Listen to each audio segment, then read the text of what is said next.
Сайн байцгаана уу? Би та бүхэнд өнөөдөр яг одоо тэнгэрт харагдах тэргэл улаан сарн дор Тэмүжин Чингис хааны 9 цагаан сүлдээ тагтдаг өдрийн мэндийг хүргэж байна. Энэ өдөр бол дэлхийд дахинд хэндэж үлэмжлэгдэх зөвхөн Тэмүжин Агуу Александр хаан мөн Атила хаанд олдсон тийм удмын бэлэгдэл юм. Тэгэхээр бүх юм бүгдэд хамаардаггүй гэдгийн баталгаа бол тэргэл улаан сарн өдөр, тэргэл улаан наран өдөр, Монголын алтан цагаан саран өдрөд онцгой байдаг юм л да. Өчигдөр Монголын алтан цагаан сарн мандлаа.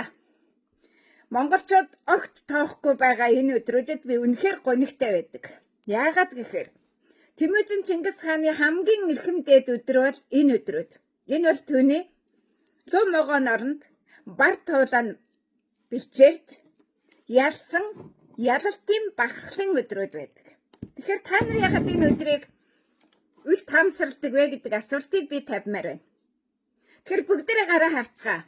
Тэр гадаа тэнгэрт, нартай тэнгэрт тэргэл улаан саран мандаж яг л хоёр нар мандсан мэт тийм гайхалтай өдрийн эхлэлийг би аль хэдийнэ Номхон далайн баруун эрэгт хос алтан хар барын бэлчээрт эхлүүлж ирснийхээ битүүнийг өнөөдөр хийж байна. Битүүн гэдэг бол төгсгөлийн өдөр, сүүлчийн өдөр гэх утгаар таних ёстой. Баярлалаа.